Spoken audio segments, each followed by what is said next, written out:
মহাপ্রভু এসেছে ৫,৫০০ বছর হয়েছে, ৫,৫০০ বছর। আর হরিচাঁদ ঠাকুর এসেছে মাত্র ২১৩ বছর। ২১৩ বছরে যেভাবে মতুয় ধর্ম প্রচার হচ্ছে, যদি ১,০০০ বছর হয়, আমার মনে হয় ১,০০০ বছর হলে তখন আকাশে বাতাসে শুধু হরিনামের নিশা নড়বে।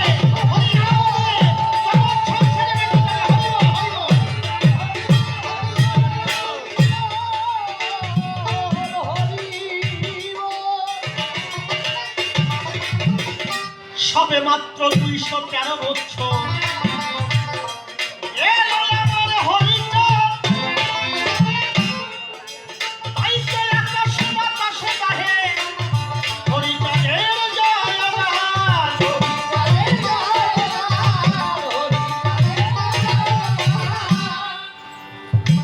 শিশির বলে আর নয় বেশি,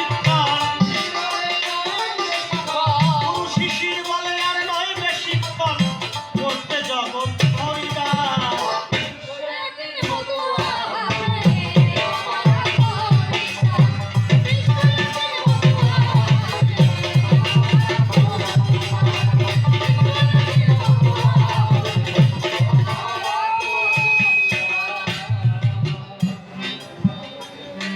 ক্ষুদ্র নম শূদ্রগণ অজ্ঞান ভঞ্জন, দিব্য জ্ঞান পরিদান করিলে ব্রাহ্মণ। ও করিলে ব্রাহ্মণ,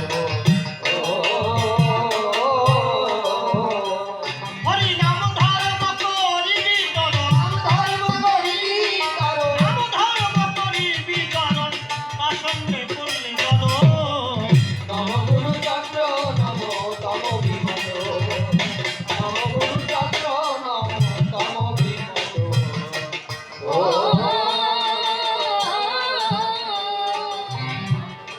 দিয়ে পিতৃধর্মে মন করলে প্রতিজ্ঞা পূরণ, নবকুল কলঙ্ক রাশি করিলে হরণ। ও করিলে হরণ। এবার গারস্থ শাস্ত্র ধর্ম, গারস্থ শাস্ত্র ধর্ম জগতে করলে ধর্ম। নবগুরু চন্দ্র নম তম বিমল, নবগুরু চন্দ্র নম তম বিমল।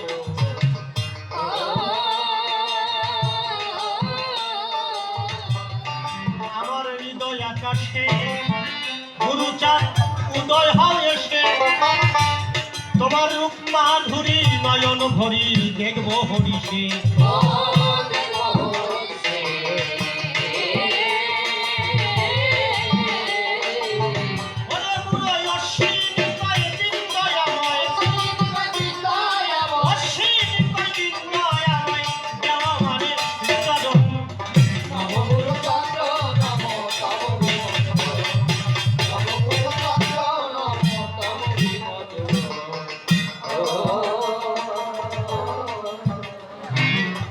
তারক গোসাই হয়ে দেখো আমি সভাতে দাঁড়াই, কিছু প্রশ্ন করেছিল আমার শিষ্যতা, যেভাবে প্রশ্নপত্র করেছিল দান, এক এক করে ধরে ধরে তার দিলাম সমাধান। গুরুচাঁদের কি অবদান জগৎ মাঝে রয়, শিক্ষার জন্য গুরুচাঁদের কি অবদান রয়।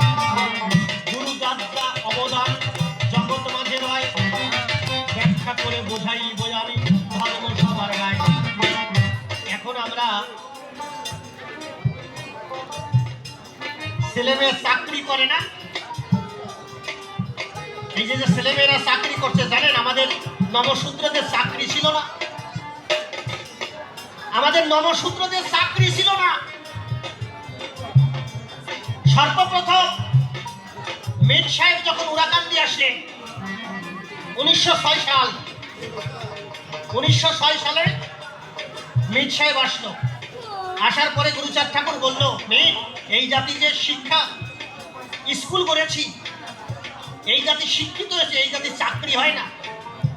তখন বলল, শশীভূষণকে বলল, কলকাতা গিয়ে একটা পত্র লিখো, একটা দরখাস্ত লিখো, ফরিদপুরে বড় লাট ছোট লাট আসবে, তুমি ওখানে গিয়ে পাঠ করবে।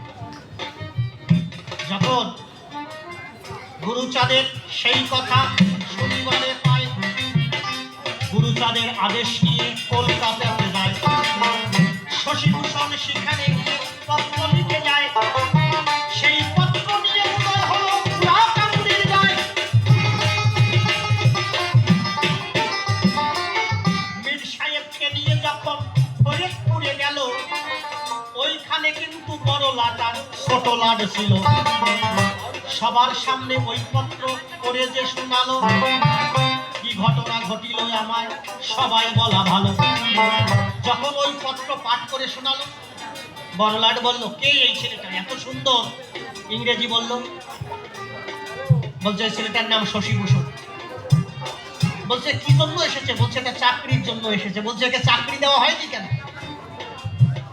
এই জাতিকে চাকরি দেওয়া হয়নি কেন?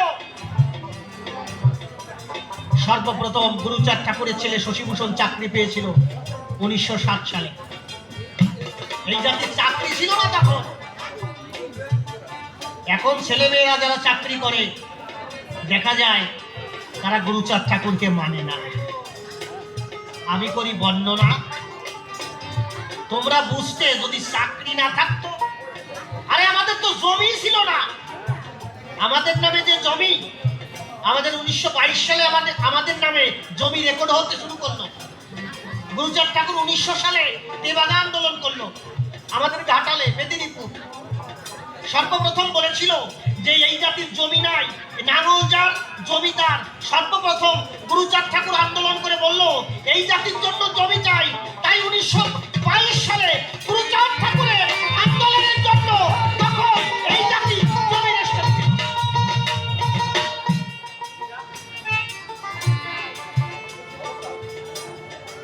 এখন তো চাকরি পেয়ে সেই সব কথা ভুলে গেছো বাবা। গুরুচাঁদের অবদান ভোলা নাহি যায়, যে অবদান দিয়েছিল জগতের ভাই। আমাদের সন্ডাল বলে সবাই গালি দিত, সন্ডাল গালি গুরুচাঁদ দেখো মুছে দিল। 1911 সাল গুরুচাঁদ ঠাকুর মীর সাহেবকে বললো এই জাতিকে সবাই সন্ডাল কয়, এরা কি সন্ডাল? বলছে না, সন্ডাল না।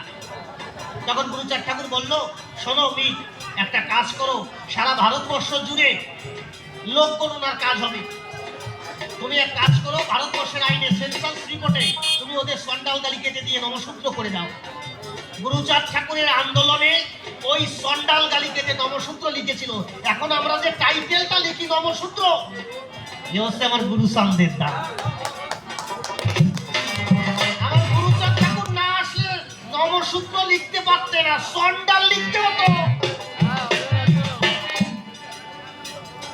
এখন একদম লাভ দিয়ে বলো, সেই সময় গুরুচাঁদ ঠাকুর না আসলে পারতে না।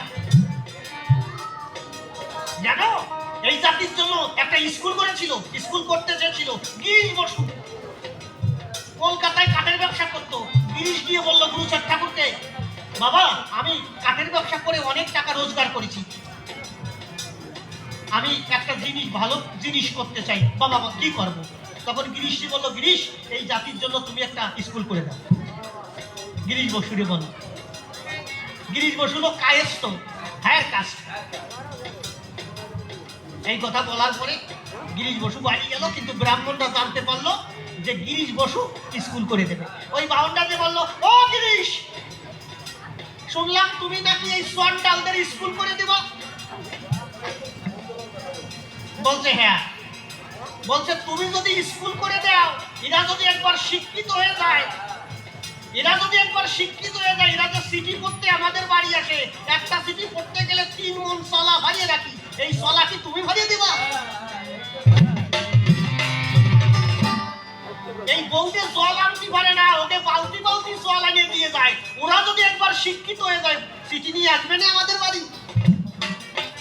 তোমার কিরা কইতে স্কুল করে দিতে।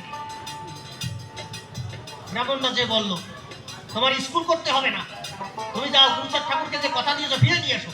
তুমি বলো আমি একটা দাতব্য চিকিৎসালয় তুলে দেবো, কিন্তু স্কুল খুলতে পারবো না। তখন গিরিশ বসু গিয়ে বললো, ঠাকুর কথা ফিরিয়ে নাও, আমি স্কুল করে দিতে পারবো না। আমি কি করব? আমি একটা দাতব্য চিকিৎসালয় খুলে দেবো। গিরিশই বললো, গিরিশ কথা দিয়ে কথা রাখলি না। গিরিশ তুই চিন্তা করিস না, তুই যদি স্কুল না করিস, শোন আমার কথা নিবি। গুরুচাঁদ ঠাকুর আন্দোলন করেছিল, শিক্ষার আন্দোলন করেছিল 1972 সালে। 1972 সালে যখন ব্রিটিশ সরকারকে বললো যে এদের জন্য স্কুল করে দিতে হবে, তখন ব্রিটিশ সরকার বললো আমরা পারমিশন গ্রান্টেড করে দিলাম, কিন্তু আমরা তার টাকা ডোনেশন করতে পারবো না। তুমি যদি বলো যেখানে সেখানে স্কুল বলো। তখন গুরুচাঁদ ঠাকুর বললো, সবাইকে ডেকে বললো স্কুল কোথায় করা যায়। গুরুচাঁদ ঠাকুর বললো, শোন তোদের যে গোয়ালঘর আছে, যখন গরু বেরিয়ে যায় সারাদিনই তো থাকে না, ওই জায়গায় পাঠশালা করতে। গোয়ালঘরে কিরা কারা পড়িছ? পড়িছ না বাবা? ওই যে আমার ওই বাবা পড়িছ। তখন তোমাদের গোয়ালঘরে পড়তে হতো। গুরুচাঁদ ঠাকুর বললো, এ গোয়ালঘরকে পাঠশালা কর। তখন আমাদের শিক্ষার অধিকার কেউ দেয় নাই। গুরুচাঁদ ঠাকুর আসার পরে গুরুচাঁদ ঠাকুর সমস্ত রিপোর্ট অনুযায়ী 4,500 স্কুল করেছিল এই জাতির জন্য।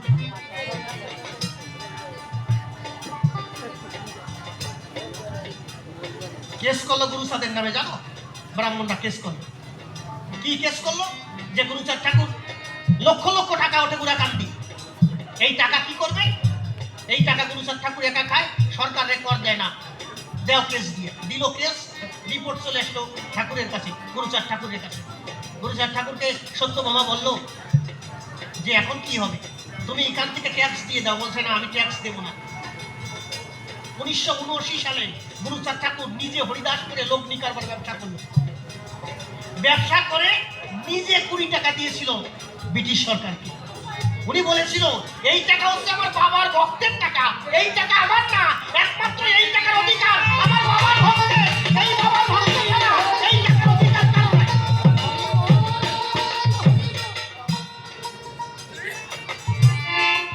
এই যে আমরা পূজা করি না, বিশ্বকর্মা পুজো করি না, বিশ্বকর্মা পুজো করি। আচ্ছা আমি একটা গল্প বলি, শোনো।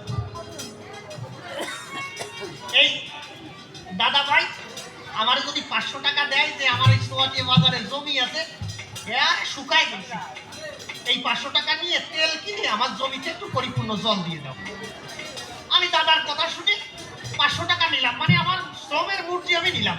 আমি গিয়ে জল পরিপূর্ণ ভরে দিয়ে আমি যদি একটা ফুটো কাটে দিয়ে সে আই, তাহলে আমি বেইমান হবো না? কি আমি বেইমান হবো কিনা সেটা বলো, সত্যি কথা বলো, মাথা উল্টে দিও। মানে আমার টাকা দিল, আমি জল পরিপূর্ণ করে দিলাম, কিন্তু আমি ফাজলামি করি, আল দিয়ে একটু ফুটো দিয়ে সব।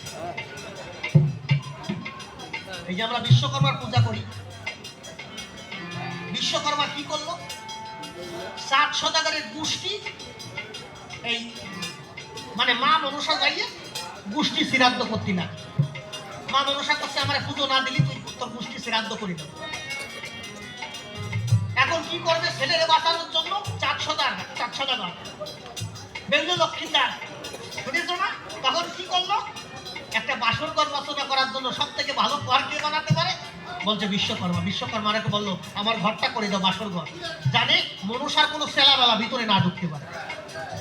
মনসারে বললো, তোমার যা দরকার, যত অর্থ দরকার, যা কিছু দরকার আমি তোমারে দেবো, শুধু আমার এই কাজটা করে। বিশ্বকর্মা কি করলো? উনি ওই সুন্দর করে ঘর বানাই একটা সেটা রাখি দিয়েছিল। আচ্ছা আমি যদি বেঈমান হয় তাহলে উনি কি হবে? কি হবে? আমি ওনার জমিতে গেছিলাম জল দিতে, পরিপূর্ণ জল দিলাম, একটা খেদা রাখিয়েছে, মানে ফুটো রাখিয়েছিলাম। আর বিশ্বকর্মারে বলো ঘর করে দাও, আমার ছেলে যাতে রক্ষা পায়। উনি গিয়ে ঘর ঠিক করলো, কিন্তু একটা ফুটো রাখলো। তারে আমি সব কিছু দিলাম। গুরুচাঁদ ঠাকুর এই জাতির জন্য উনি বললেন কি, এই জাতির জন্য আমার সর্বপ্রথম কোথায় টাকা নেই, কার টাকা নেই, বলছে বাবা আমার সংসার চলছে না, যা এই টাকা দিয়ে সংসার চালা, যা তুই এই টাকা দিয়ে ব্যবসা কর। গুরুচাঁদ ঠাকুর নিজে টাকা দিয়ে নৌকা তৈরি করে ব্যবসা করার সুযোগ দিয়েছে। আচ্ছা আমরা যখন স্কুলে ঢুকতে পারি নাই, এখন আমরা সরস্বতী পুজো দিই না? যে সময় স্কুলে আমাকে ঢুকতে দেয় নাই, সেই সময় সরস্বতী ছিল কোন জায়গায়? উনি মনে হয় বিনায় টুকু করতেছিল তখন। সেই সময় তোমার খবর ছিল না যখন আমার এই জাতিকে গিটি ধরে ধাক্কা দিয়ে স্কুল থেকে বের করে দিয়েছে? সেই সময় সরস্বতী তুমি কোন জায়গায় ছিলে? তুমি তো বলতে পারতে, এই এরা আমার সন্তান, এদেরও স্কুলে ঢুকতে দে, নাহলে রাত আসতে খাওয়াই দেবো নাকি। তখন তুমি বলো নাই, মা কালী তুমি খড়গ নিয়ে এসে দাঁড়াও না, এই জাতিকে মন্দিরে ঢুকতে দেয়, আমাকে ঢুকতে দেয় নাই। সেই সময় কোথায় ছিলে? একমাত্র এই মন্দিরে ঢোকার অধিকার, শিক্ষার অধিকার সমস্ত দিক যদি কেউ দিয়ে থাকে, আমার হরিগুরু তার জগৎ সংসার দিয়েছে, আর কেউ নেই।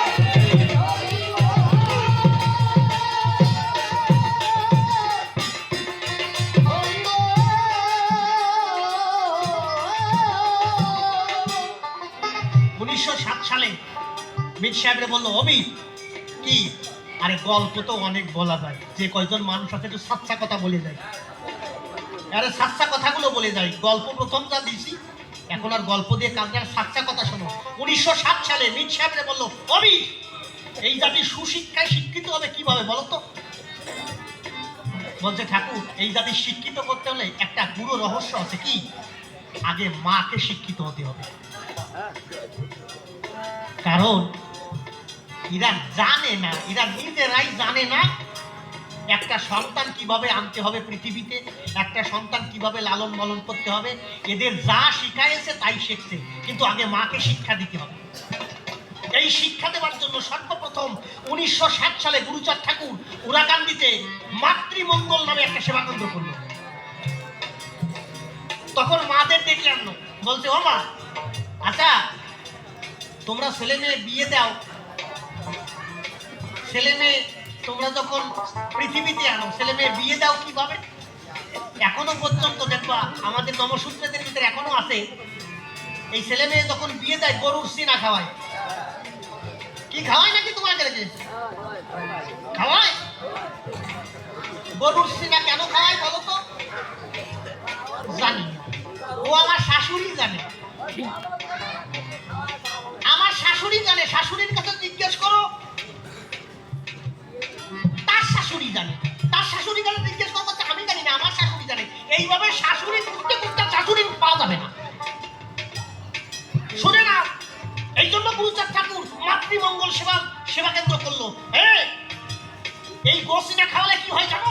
মেডিকেল সায়েন্স বলছে এই গোসিনা যদি কোনো নবদম্পতি খায়, তার মাথার ভিতরে যে শুষ্ক কোষগুলো থাকে, যেগুলো মেধা তালিকা তৈরি করে, পুরো নষ্ট করে দেয়। উচ্চ বর্ণের মানুষরা চিন্তা করলো, এই জাতি তো শিক্ষার অধিকার পেয়েই গেল, তাহলে কি করা যায়? এই জাতি যাতে এদের ছেলে মেয়ে হওয়ার পরে যেন গোবর গণেশ হয়, এই যে ব্যবস্থা করতে হবে। তখন ওরা বললো, কি শোনো, আমাকে ছাড়া তো ওরা বিয়ে দেবে না, আমাকে তো ডাকবে।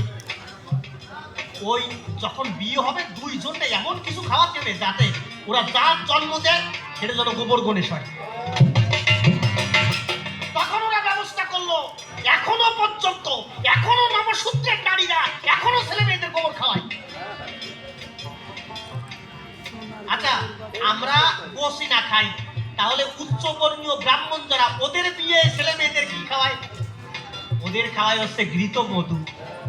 শুনিয়ে দেখো, ব্রাহ্মণ যদি বাড়ির পাশে থাকে শুনিয়ে দেখো, ওদের খাওয়াবে ঘৃত মধু আর তোমাদের খাওয়াবে গোসিনা। যখন ওই কোনো একটা ভালো ছেলে আসবে, ওই দুইজন আর গোসিনা খাওয়াই, আর ভালো ছেলে আসবে না। দেখবা নমসূত্রের ছেলেরা প্রায় মাঠের দিক দৌড়বে। সত্যি কথা কিনা? এরা জাল নিয়ে দৌড়বে, এরা খালই নিয়ে দৌড়বে। কেন দৌড়বে না? কেন? বাচ্চা যখন প্রসব করে, ব্রাহ্মণরা ডাক দিয়ে কয়, বাচ্চা যখন প্রসব করবে তুমি এক কাজ করবা, একটা ঝাঁটা রাখবা, আশকলির ডাল রাখবা, একখানা কাশি রাখবা, একখানা জুতো রাখবা। তোমার রাখে কিনা? শুনে যাও, কথাগুলো শুনে যাও। এইগুলো কেন রাখে জানি না। কেন জানো না? লেখাপড়া শেখো না? ওরা বলে যদি আশকলির ডাল থাকে তাহলে তোমার ছেলের জীবনে বুদ্ধি ধরবে না। আর ওই জালের কাঠি রাখে, জালের কাঠি মানে তোমার ছেলের জীবনে জাগি হবে না। বুঝলে? কি উদাহরণ খালি তাই না।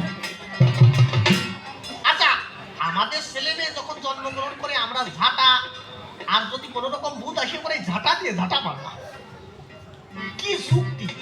আচ্ছা তাহলে তোমাদের যখন ছেলে মেয়ে হয়, ব্রাহ্মণদের অর্থাৎ উচ্চবর্ণীয় মানুষের যখন ছেলে মেয়ে হয়, ওরা কি রাখে জানো? ওরা একখানা গ্রন্থ রাখে, ওরা একখানা গীতা রাখে, না হলে ভাগবত রাখে, না হলে স্কুলের বই খাতা রাখে। আর তোমাদের সময় ঝাঁটা কেন?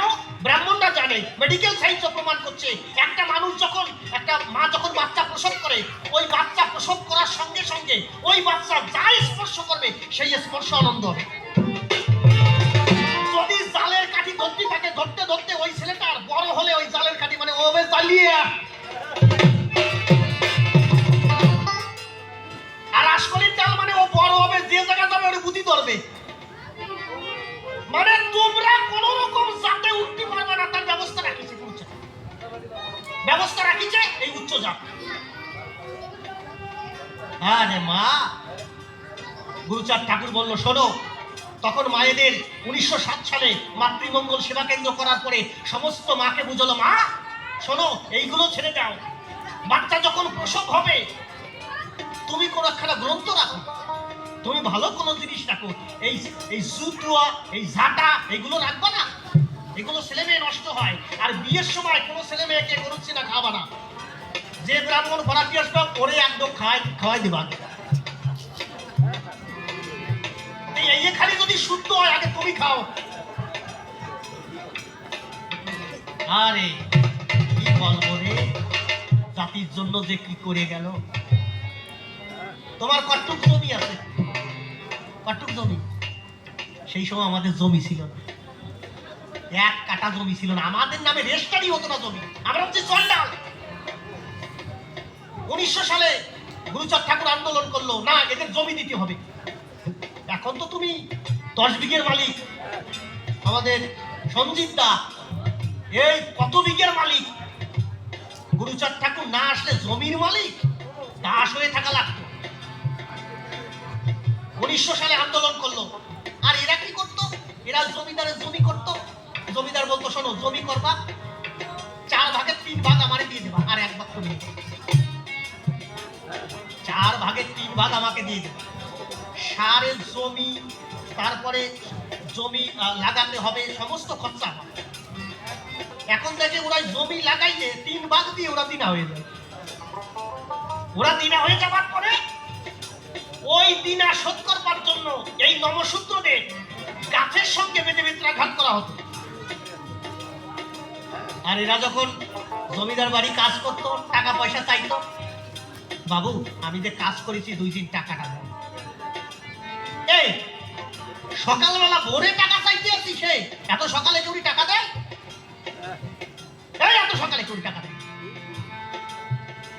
চলে গেল, বাড়ি গিয়ে বলছে, স্ত্রীকে বলছে জমিদার টাকা দেয় নাই, কি অত্যাচার করেছে তোমাদের। 1900 সালে যখন তেভাগা আন্দোলন শুরু করলো গুরুচাঁদ ঠাকুর, গুরুচাঁদ ঠাকুরকে তেভাগা আন্দোলনের জনক বলা হয়। উনি বললেন এই জাতিকে জমি দিতে হবে, জমি যার নাঙ্গল তার, নাঙ্গল যার জমি তার। 1922 সালে এই জাতির নামে রেজিস্ট্রি করা শুরু হলো। এখন সেই পুরনো দিনের কথা ভুলে গেছো? গুরুচাঁদ ঠাকুর যদি মুক্তি না করিত দাও, কেবলে পাইত বলো বলো পরিত্রাণ। গুরুচাঁদ জগৎ মাঝে যখন তো এলো, প্রেমানন্দে ভক্ত বৃন্দে হরি হরি হরি হরি।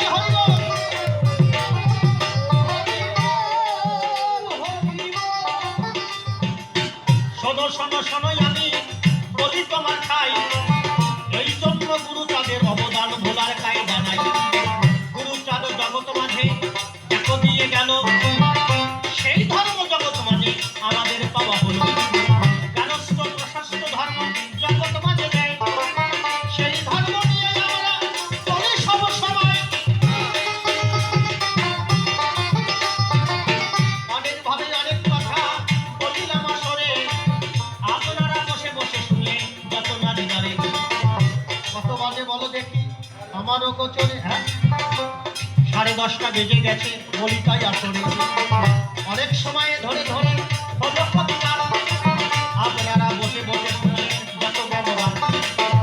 কমিটির দাদারা যারা যারা রয় একটু আসরেতে আসবেন বলি মহাশয়। আসরেতে এসে আমরা মিলন গীতি গেয়ে তারপরে অনুষ্ঠান সাঙ্গকর বোঝে। কমিটির দাদারা কোথায় বটে গেল? আসর মাঝে আপনাদের একটু আসা ভালো। এখানেতে যারা শুনবে যারা কবি গান, প্রতি বছর এই কবি গান হবে অনুষ্ঠান। চন্দ্র সূর্য গ্রহ তারা জগৎ মাঝে রয়, কতদিন অনুষ্ঠান কিন্তু হইবে ধরায়।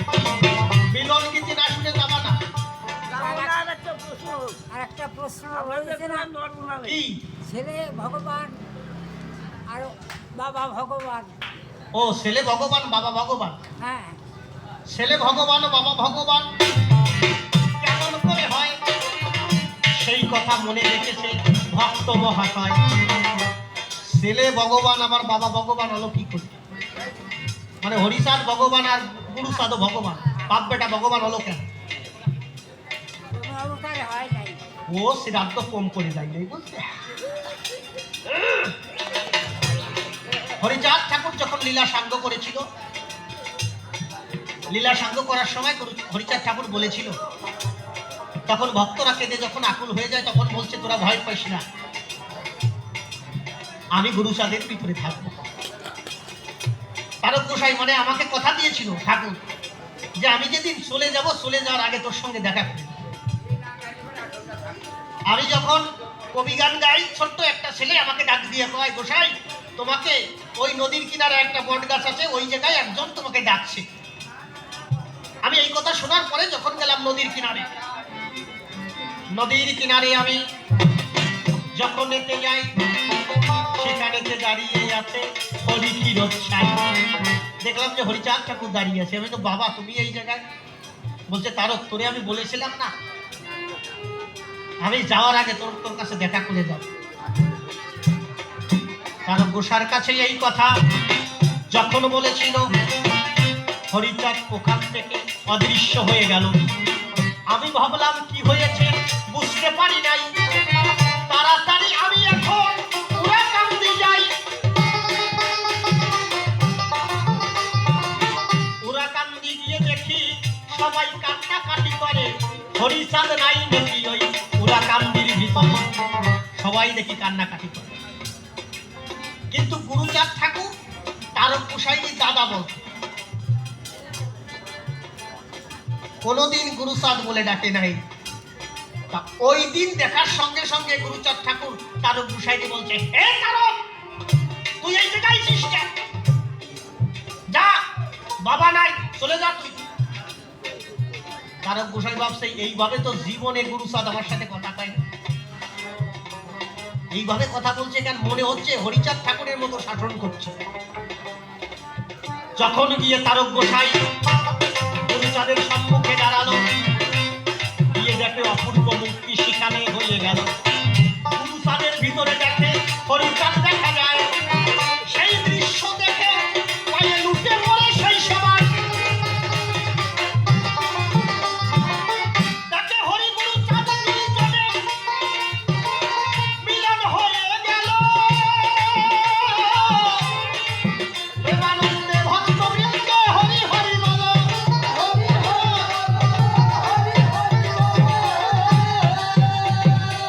সেই দিনেতে গুরুচাঁদ বাবা হয়ে গেল।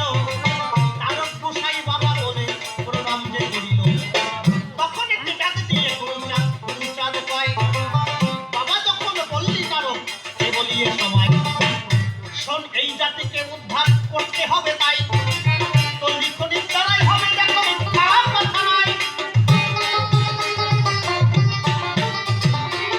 এই জন্য গুরুচাঁদ বাবা হয়ে যায়, হরি গুরুচাঁদের ভিতরে কোনো পার্থক্য নাই। যেভাবে পুষ্পপত্র হয়েছিল দান, আপনারা বসে বসে শুনলেন যত জ্ঞানবান।